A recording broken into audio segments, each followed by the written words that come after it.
Sabiduría del cielo, con el Padre Fabio de Jesús Giraldo Ramírez.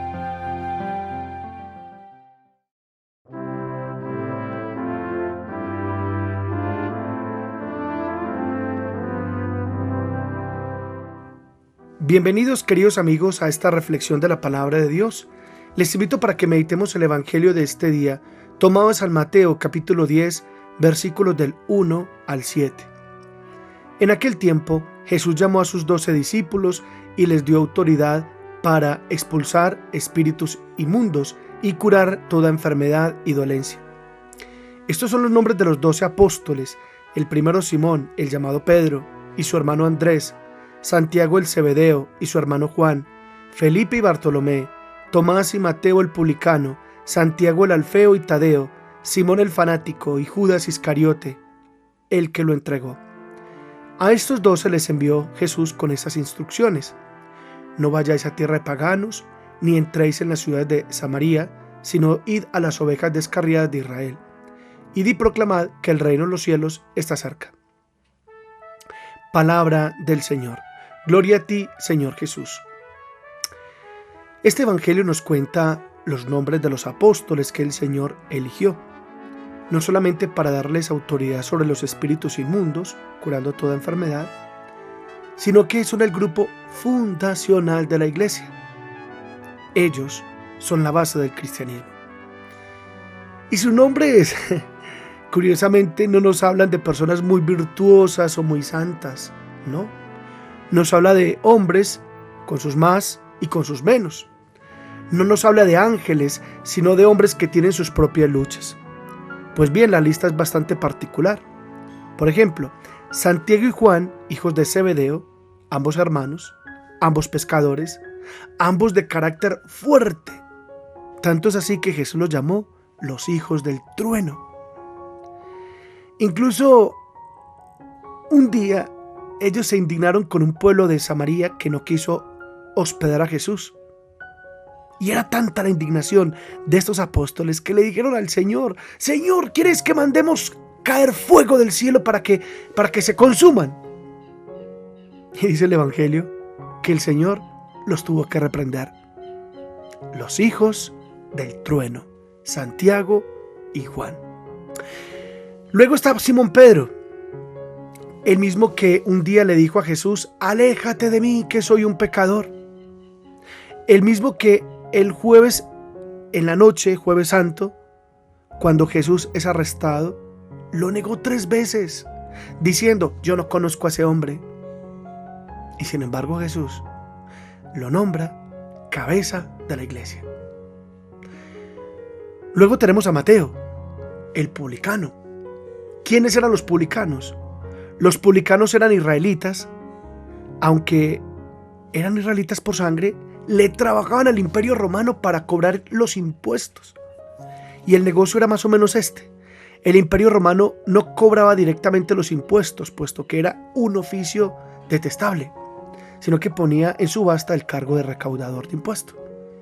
Y el que tenía dinero para adquirir ese cargo, pues se lo compraba al imperio. La compra consistía en que el recaudador, es decir, el publicano, tenía que pasarle una especie de arriendo o de cuota fija al imperio. El imperio no le daba sueldo a él tenía que sacar su sueldo. Y su riqueza tenía que sacarla de exprimir a la gente. Trabajaban a nombre del imperio y con el respaldo de la fuerza armada cobraban los impuestos a sus propios hermanos.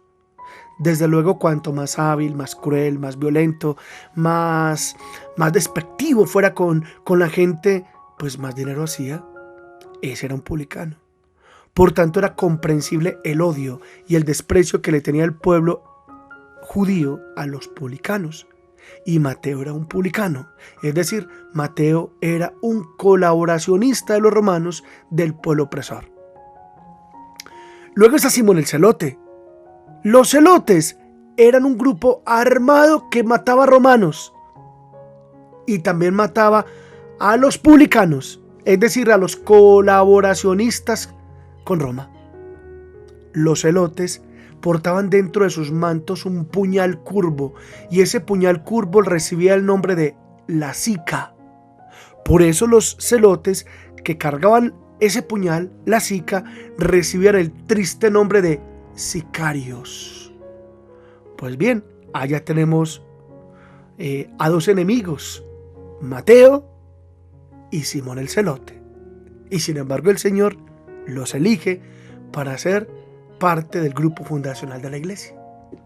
Luego está Tomás, el mismo que puso en duda la resurrección de Jesús, el mismo que puso condiciones para creer, el mismo que en la historia es recordado como el incrédulo, Tomás el incrédulo. Luego tenemos a Bartolomé, que es el mismo Natanael, que en un primer momento tiene una reacción de desprecio hacia Jesús, que proviene de Nazaret. De hecho llegó a decir, ¿y de Nazaret puede salir algo bueno? Pues bien, la reacción de Bartolomé es la reacción de alguien que se siente más importante que los otros o que mira a los demás por encima del hombro. Y sin embargo, con esa soberbia que tenía Bartolomé o Natanael, lo llama al grupo de los 12. No digamos ya de Judas el traidor, Judas Iscariote. Por tanto, repito, los elegidos por Jesús no eran precisamente angelitos, no eran precisamente espejos de virtud. El Señor los eligió y los aceptó con sus limitaciones, con sus defectos, con sus historias de pecado. Es que el Señor elige para su servicio seres humanos comunes y corrientes, con sus luchas, con sus limitaciones, y así lo ha hecho y lo sigue haciendo a lo largo de los siglos hasta el día de hoy.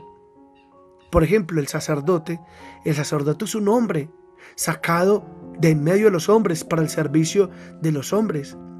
Pero en el día de su ordenación sacerdotal, Cristo se apodera de aquel hombre y empieza a actuar en él.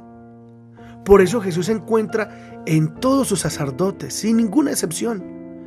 Jesús está en el sacerdote joven, Jesús está en el anciano sacerdote, Jesús está en el sacerdote enfermo, está incluso en el sacerdote escandaloso, aunque eso le duela al Señor.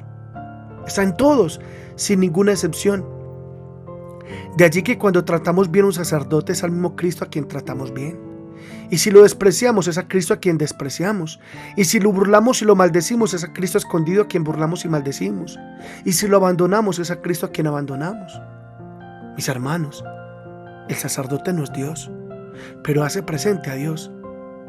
Y si Jesús ha tenido misericordia con nosotros, que nos ha llamado a pesar de nuestras limitaciones y fallas y pecados y debilidades, el mundo muchas veces no tiene la misma misericordia para con el sacerdote. El mundo es duro, el mundo es cruel, el mundo es feroz. Y el mundo no tiene la más remota idea de las luchas y contratiempos que vive un sacerdote. No tiene idea de las lágrimas de un sacerdote, de la soledad de un sacerdote, del dolor de un sacerdote, del cansancio de un sacerdote, del sufrimiento de un sacerdote, de su fatiga, de sus incomprensiones, de su agotamiento, de sus dolencias, de sus necesidades. No tiene idea. Solo juzgan la apariencia sin misericordia y solo juzgan lo externo sin ninguna compasión, y por eso todo el escarnio, toda la mofa, toda la burla, todo el sarcasmo, especialmente los grandes medios, caen sobre el sacerdote. No, así no es Jesús. Jesús ha creído en nosotros más allá de nuestras debilidades, como creyó en sus apóstoles más allá de sus debilidades. Y así como confió en ellos, sigue confiando en cada uno de nosotros. Hermanos, hoy los invito para que recemos por todos los sacerdotes. Que el Señor nos bendiga en el nombre del Padre, y del Hijo, y del Espíritu Santo. Amén.